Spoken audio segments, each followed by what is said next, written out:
This episode of Spartan Up is brought to you by Athletic Greens. Ensure your body gets the nutrition it needs. Athletic Greens has a special offer for our listeners. Just go to athleticgreens.com/Spartan, and then when you place your order, they'll send you a free travel pack with 20 individually wrapped packets. That's a free offer just for our listeners. Welcome back to Dodger Stadium. I am Sephra, the Seed Huntress. We have Dr. Johnny, Colonel Nye, Joe Sena, our producer and director, the magnificent Marion Abrams, and our executive assistant, Andrea. So today we're interviewing a great guy named Frank, who I had never met until I was here. Frank Ferrante. Yeah. Frank Ferrante. And to be honest, it seems really unassuming, and his story is super profound and transformational. I was blown away by his whole progression. Such a nice guy. And the incredible thing is you guys got to meet Frank today, and you see this, confident, powerful, amazing guy who is so real and so emotional, and you're going to see in this just how deep this goes for him. But, I showed you the video of him before, and you're like, that's not the same guy, like this, 300-pound guy. We're going to see a transformation that's going to blow you away and show you wherever you are in your life, you can get to that place. 100%. Just got to do the work.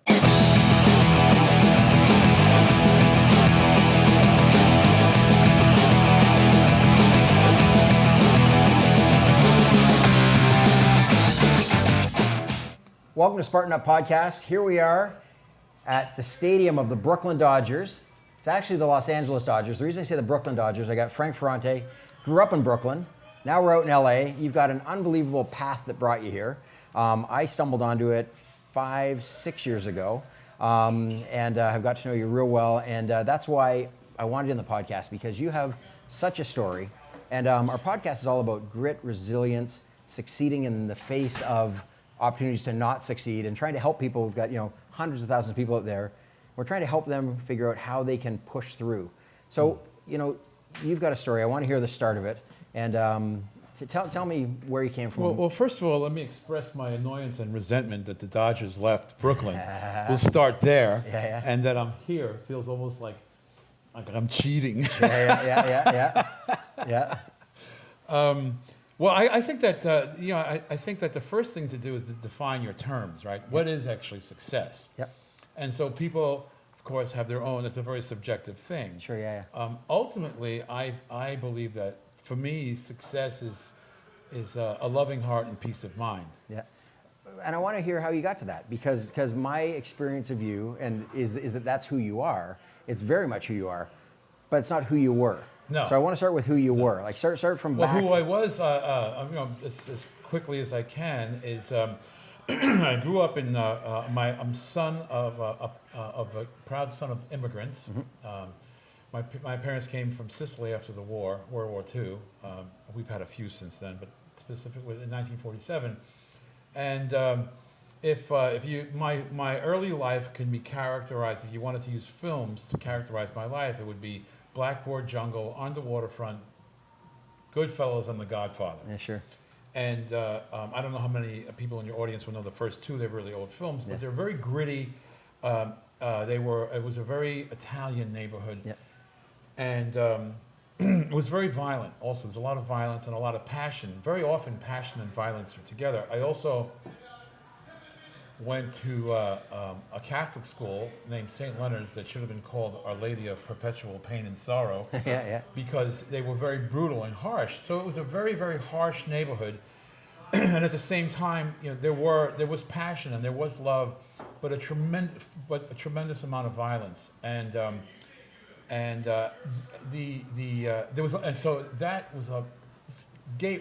felt very confused a lot of the time, because the same person that embraced me and kissed me was also not averse to throwing me down a flight of stairs. And so I never really knew where I stood. And then when I went to Catholic school, the challenging thing about Catholic school was the nuns were all Irish and we were all Italian. And I still remember to this day, Harry Harrison, John Justin, those guys never got hit, but the Caratellis and the Ferrantes got their butt kicked. Yeah. And the thing about that is when you're a child and you see somebody in a very serious figure of authority, in a habit, right? All you can see is their face. By extension, if they're beating you or shaming you, by extension, you think that God hates you. Okay, right? sure. So by the time when I really was, and so what eventually happened was and this is not their fault, but I eventually started using drugs. And one of the draws to it was if people ask, well, why did you take drugs? And I said, I can explain that to you without saying a word. Yeah. Escape. Exhale. Yeah. I was able, not escape, I was able, well, but I was able to exhale. And what I realized later in life was that using drugs was a very misguided way of trying to connect with spirit. And I want to create a little context for people, because just so they know where you came from. When you say using drugs, you're not talking about sitting down with a joint and relaxing. They say that weed was a gateway drug. Not for me. I started out on heroin and eventually found weed. But the thing is that I don't blame these people. That my journey took me. It was it was harsh. Yeah. I went to jail a number of times, wound up in emergency rooms and that sort of thing. The thing about it, what enabled me to turn it around, when finally I got to a place in life where the way I was living was unbearable, and whatever I was running away from, the means in which I was running away from became more intolerable than whatever it was, because I don't even remember what it was that I was running away from. You're just anymore. so used to running by then. I just I can characterize my drug use very simply by saying I spent 25 years chasing 1968. Okay, sure. That's what it was. Yeah. And what began my turnaround was because when people have a hard childhood, they really like to emphasize what happened to them. What really helped me turn around was when I began to realize what I was doing to other people. Sure. Because hurt people hurt people. We've heard that phrase, right? When I started to think, oh my God, because my childhood gave me license for bad behavior. Yeah. My childhood gave me license for cowardly behavior. Yeah. And people, when I tell people some of the crazy stories that ensue as a result of that lifestyle, they say, "My God, you were really brave," and I say, "No, I was reckless." Yeah. There's a big difference. One is your heart and your mind are in alignment with what you're doing, even though there's uncertainty. But this was just, recklessness. And when I started to realize how my behavior was affecting other people, that was truly the beginning of my turnaround. So that's the beginning of the turnaround, and you, I know that from there, you still had to find some help. You still had to find people to champion you. Right. So tell me about that, and that's, I think people will be fascinated by the journey that you went on over a reasonably short period of time to go from an awakening. Feel like a short no, period of time. yeah, and I know it's ongoing, right? We're still doing it. I mean, if we're breathing, we're doing the work, man. But when you'd had this awakening, but then somebody took you under their wing. I want him to hear about that. Well, the first, it happened. The thing about that is that somebody could be willing to help you, but if you're not willing to receive it, either because you feel unworthy of it or because, there were people along the way that were kind and that offered us advice or suggestions, but I was not mature enough or wise enough to be able to absorb it. One guy in particular, there's a friend of mine who's now in his mid-80s, a friend of mine, Vincent Modica, who was my drug counselor in 1977, and I credit him with the life everything that's positive, negative, and just everything that's about my life, because he loved me through my heroin addiction. Okay, sure. He saw something in me and somehow reached out, and I was able to hear him. Yeah. And at one point, we're talking, and he told me, I remember so clearly, I'm sitting on a bench, waiting for my medicine, and methadone to be exact, and he looked at me, he goes, "After this, Frankie, when you clean this up," he goes, "you will never shoot dope again." And something happened to me. I believed him at that moment, and I never did. And you said, and I And believe. there's something about that I believed him. I just believed him. And years later, just a similar thing, because you never know, Johnny. You never know. The reason you're supposed to be mindful is because you never know what you say, how that's going to affect somebody. a simple little thing. Because it wasn't, life is not linear. Yeah. I think that the movies from the 50s completely screwed up the psychology of Americans, right? Because the bad guy always got caught, the good guy always got the girl, and they lived happily ever after. Wherever after was, I don't know. Yeah. But it looked very boring, quite frankly. But life is not linear, so I cleaned up my act that way. Cleaned up the drugs and the alcohol. But the core issues were still there, and eventually, so I stopped using drugs and I stopped using alcohol. Then I got crazy in other ways, and then eventually I got obese, and I started eating like crazy, and I started going to all-you-can-eat Indian buffet restaurants and stuff, and I didn't know what I was going to do, and one thing, I was in construction. The other thing I wanted to mention about what you say, I took I didn't have a high school diploma, and I hurt myself. I couldn't do construction anymore. Plus, I was fat. I was miserable. I hated life. I just hated myself. And somebody suggested I go back to school, which is more to it. But I went to a community college, and because I didn't have a high school diploma, I wanted to get my stuff together by Friday, so I enrolled in like 90 classes. Yeah.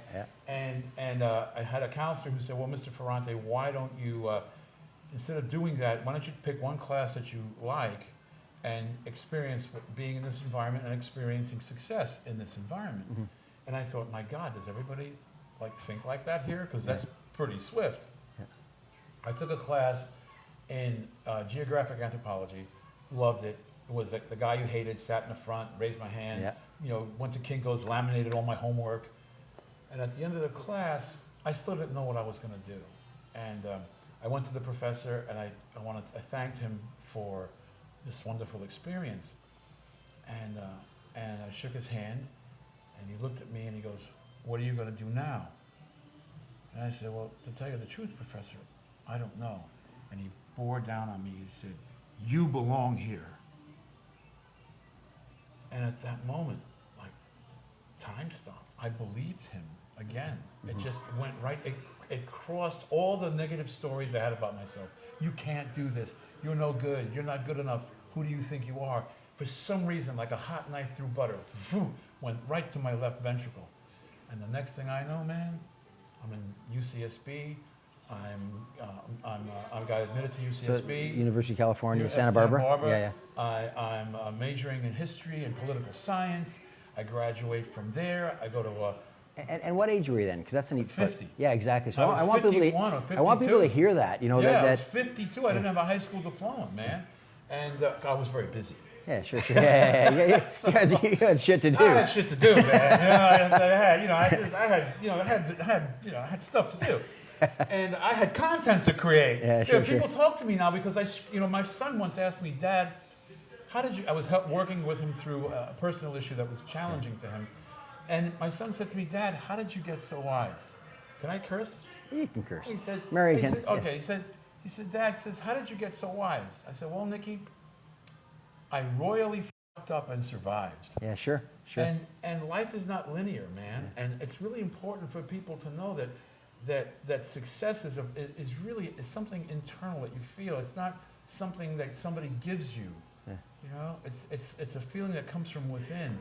And it took me a lifetime to learn that. Well, it took you a lifetime, and now you're in California. So I'm in California. And that's where I know the story that starts. So I'm in California. I'm in grad school. I'm very fat. I have a running love affair, an obsessive love affair with all-you-can-eat Indian buffet restaurants. Yeah. Now, I'm surprised they let me in. I'm surprised that when they saw me coming down the block, there wasn't a guy in the door with an AK saying, "You can't come in here." Because I didn't go in there to eat. I went in there to do damage. Yeah. And I used to say that as a joke. Yeah. And I realized that's exactly what I was doing. Yeah. I was doing damage to myself. And as I did damage to myself, consequently, I also was affecting every relationship in my life, unwittingly. So I want to pause there because we're going to go to a quick break. When we come back, we're going to talk about where you are now, the relationships now, what you're able to do with that now, and that last step to get you there. And we talk, it's always a process, but I want to hear what that step that got you there. Sure.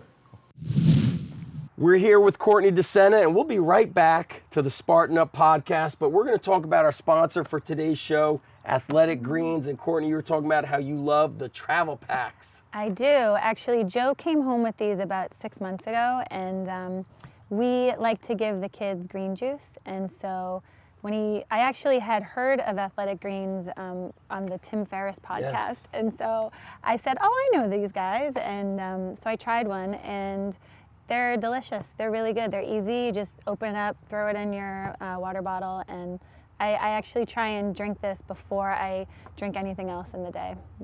Before coffee. Before coffee. That's how serious that is. Don't tell Joe I drink coffee, but Yep. yes, I like coffee. So I'll drink this first, and then I feel like I feel less guilty about my coffee by drinking this. Yep, So. it balances things out, and the travel pack is great. I know you guys travel a lot, Yeah. so it makes it a little bit more convenient. Yeah, because Joe is always on the road, and Yes. he can get sick if he doesn't take care of himself. So I'll throw these in his little travel bag. And that's true love. So if you would like to get your free travel pack of Athletic Greens, they're sponsoring today's show. Go to athleticgreens.com/Spartan. This episode of Spartan Up is brought to you by Athletic Greens. Ensure your body gets the nutrition it needs. Athletic Greens has a special offer for our listeners. Just go to athleticgreens.com/Spartan, and then when you place your order, they'll send you a free travel pack with 20 individually wrapped packets. That's a free offer just for our listeners. You know what's awesome? We're back from a break.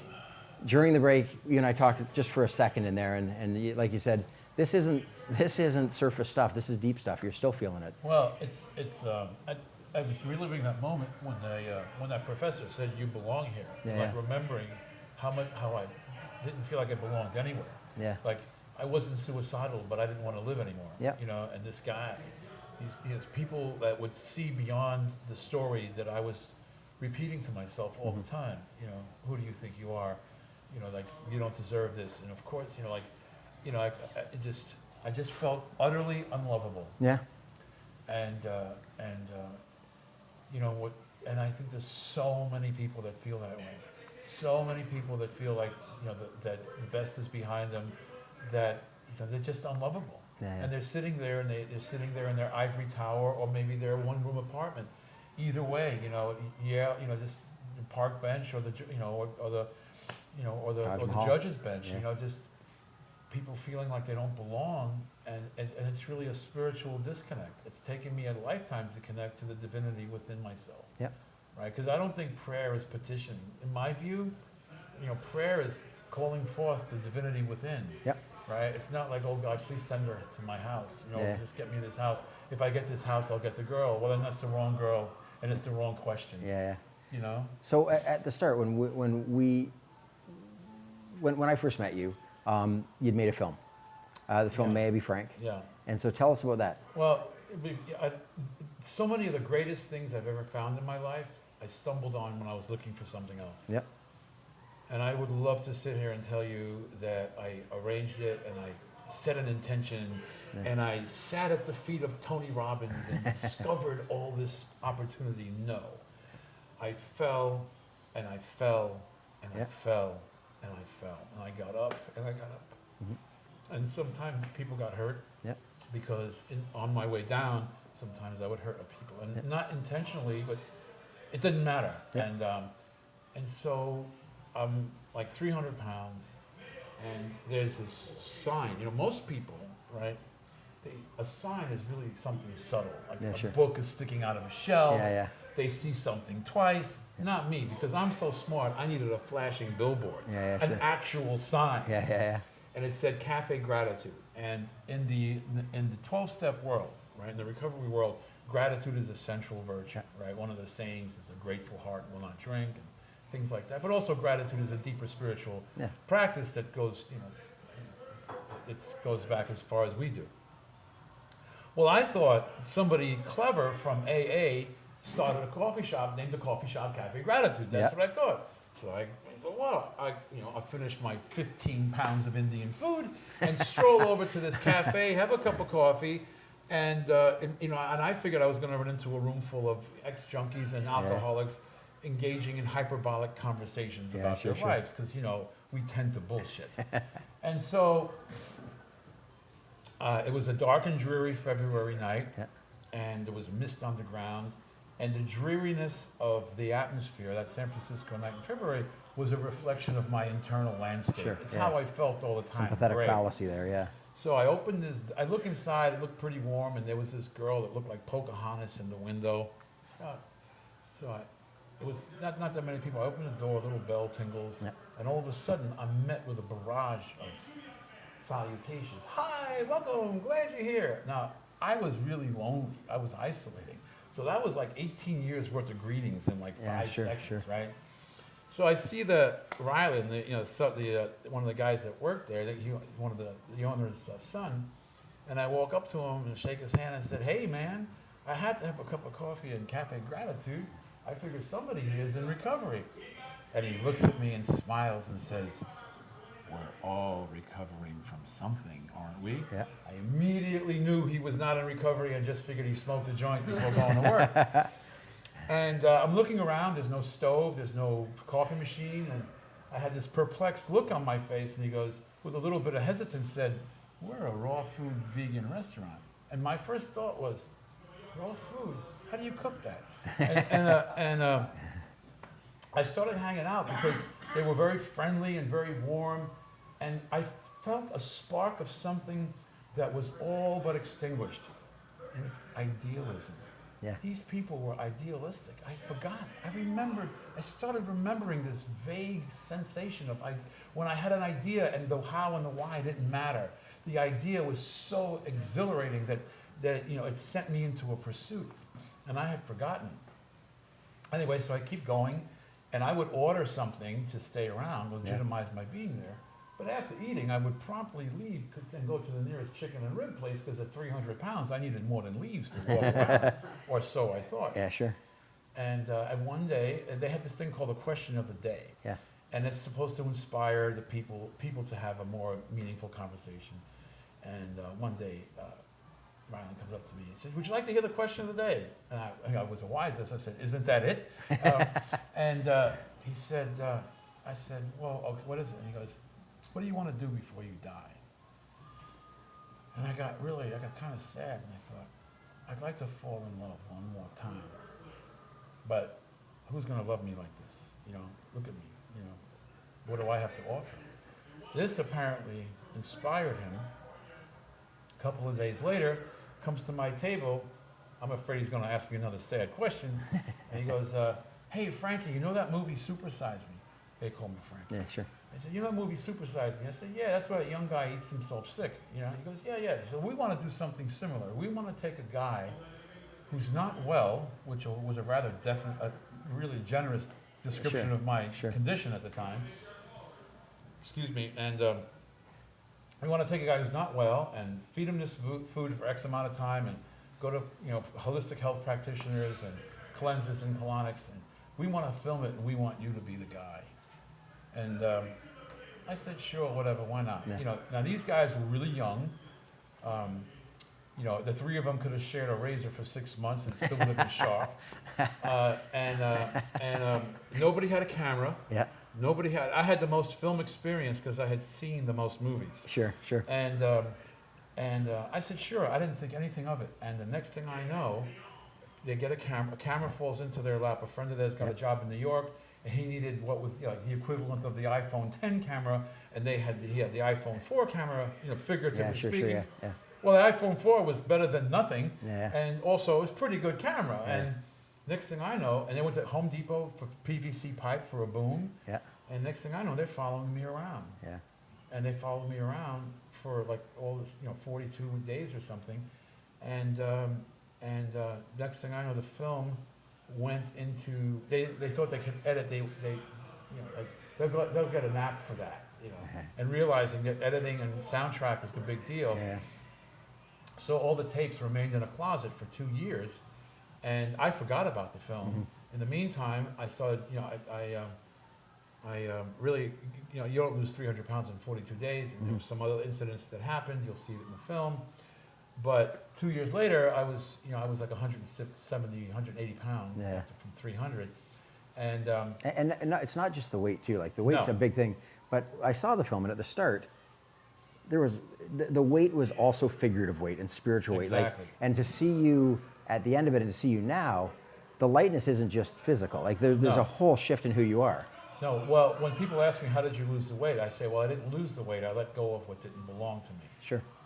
That's what it was. I was hiding behind the very thing that my soul was yearning for, which is connection. The opposite of addiction is not sobriety. The opposite of addiction is connection. Sure. Yeah. And what my Gabor Mate from Toronto has Yeah. done a lot of work around that. Yeah, That the exactly. source of addiction is disconnection and loneliness.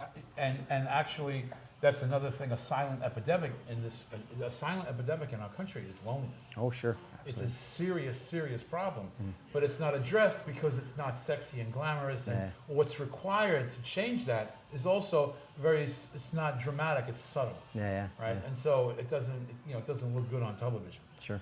But it's crucial. It's crucial to not just our survival, but just to our to manifesting a good life.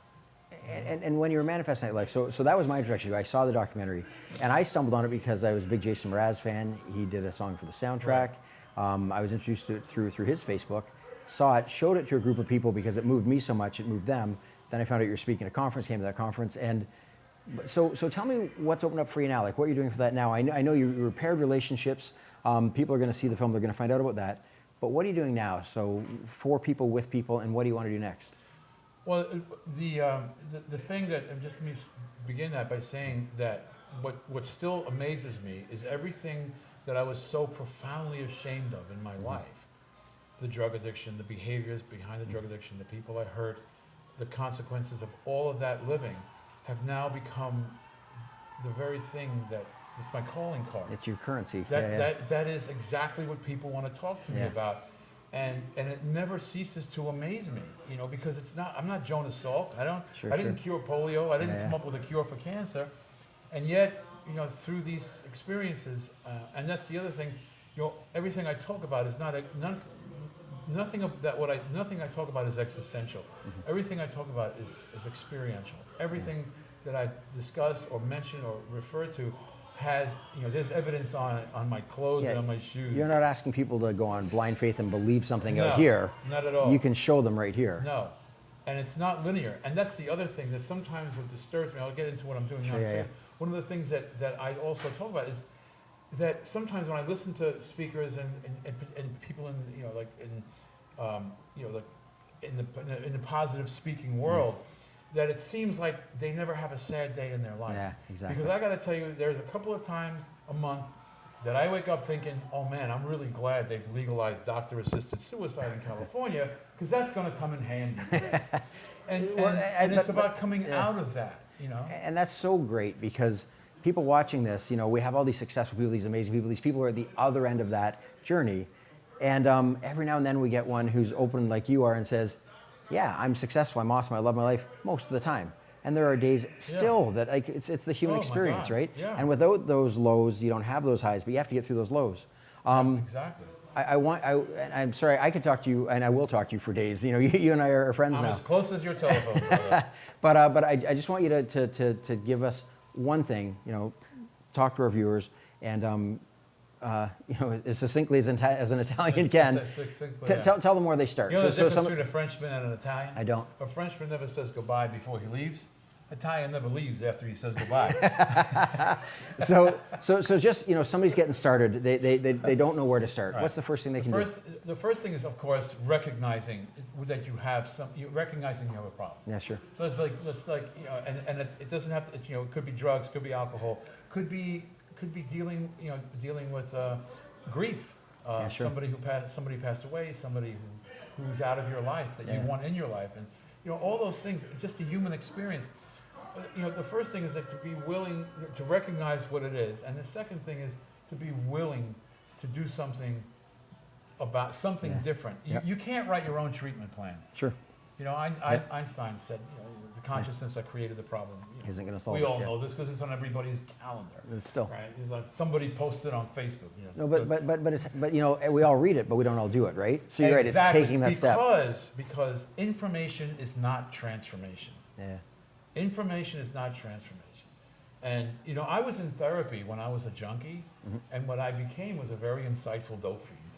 Yeah. I was still in the street, but Yeah. I could really have a conversation with you about, you know, deep emotional insight. Yeah, sure. It's really about it's really about taking an action in your best interest, you know. And I think the cornerstone of mental health is to be able to recognize something in your life that's not working for you and not beat yourself up about it. Sure. Which is what I did for years. It complicates that recovery process. And then the advanced level, which you've already talked about, which I think is great, is when you can get to the point that it's not even about you anymore. That, you know, when you say, Right. now what can I do to go and help other people and to make their life different? And hey, buddy, you've made my life better. I want to thank you.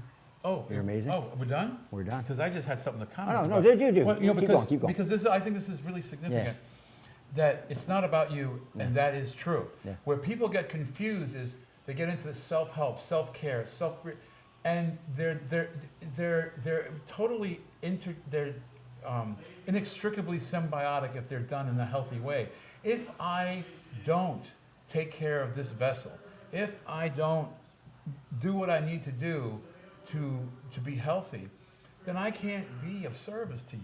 Sure, yeah. You know, and I not really. I can't do it. And so, you know, a mother has to feed herself to nurse the child, right? All that stuff.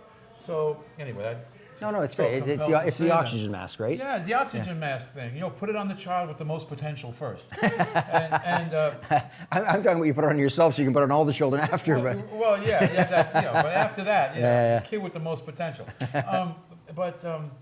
It's not linear. And sometimes it's 2 steps forward and 3 steps backwards.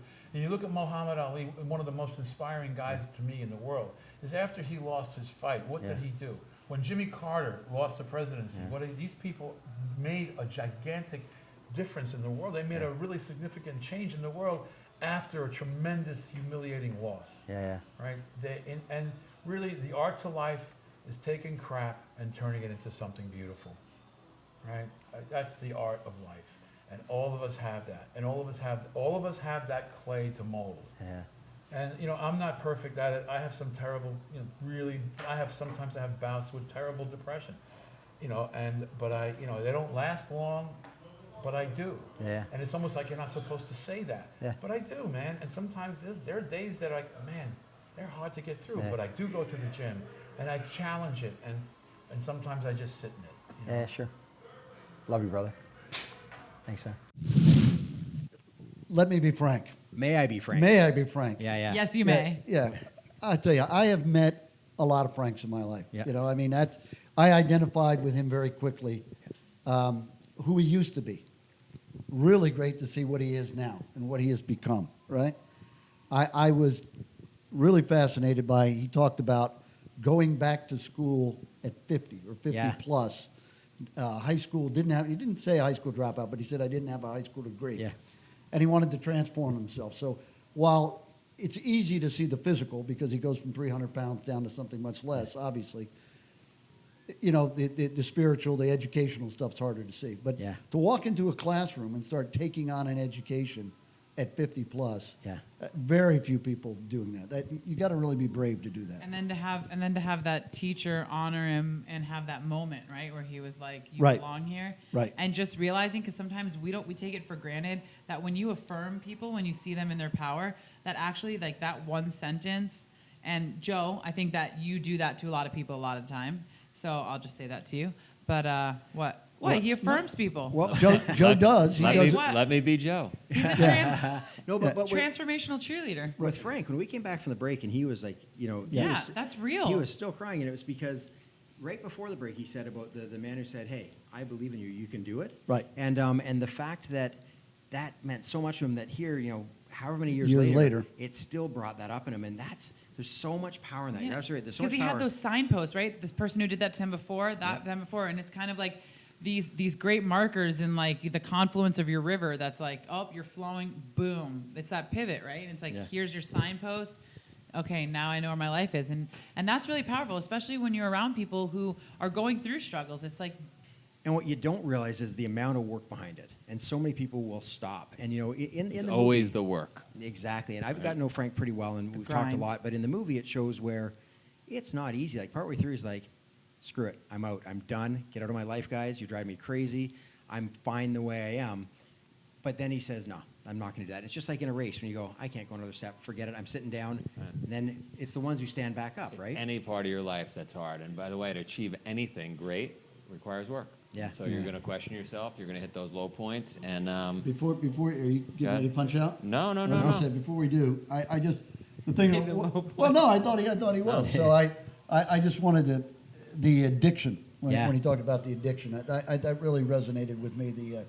The opposite of addiction is connection. Yeah, it's not sobriety, it's connection. I've never thought of it in those terms at all.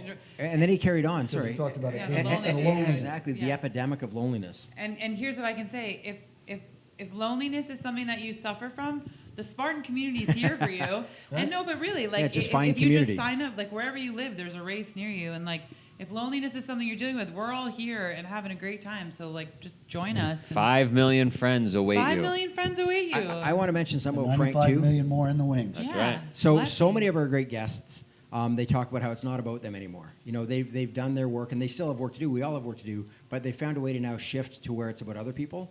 And what Frank's doing now, he's putting on retreats. He's a speaker. He's putting on seminars. He's coaching, and he's doing some unbelievable things. There's this movie opened up a whole new world for him, where he's able to give other people access to that. He's able to help other people come out of that loneliness.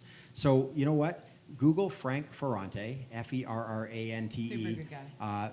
Watch the movie May I Be Frank. Just go watch the trailer first. Watch the extended trailer. It's unbelievable. But then see what he's doing. See the great things he's up to in the world, how he's helping people. Cafe Gratitude. Check Give out Cafe Gratitude. Yeah, there's ones in All about LA, San gratitude. Francisco. The guys who made the movie with him, incredible. So if you want to find out more Use about that that, into your diet. anything else, check out Spartan.com/podcast. We're going to ask you to follow us subscribe actually on YouTube, on iTunes, whether you listen to it, watch it. Come every week, share it with your friends. Toodles. This episode of Spartan Up is brought to you by Athletic Greens. Ensure your body gets the nutrition it needs. Athletic Greens has a special offer for our listeners. Just go to athleticgreens.com/Spartan, and then when you place your order, they'll send you a free travel pack with 20 individually wrapped packets. That's a free offer just for our listeners. Thanks for listening to another epic story of success. If you like our show, be sure to tell your friends about it. We want to hear from you. Just leave us a comment below if you're watching on YouTube, or if you're listening, go to Twitter and find us at Spartan Up Pod or Instagram at Spartan Up Podcast, and let us know what you think. Then go subscribe on iTunes, YouTube, Stitcher, Spotify, wherever you listen to our show. Spartan Up is brought to you by Spartan Race. To find a race near you, visit Spartan.com.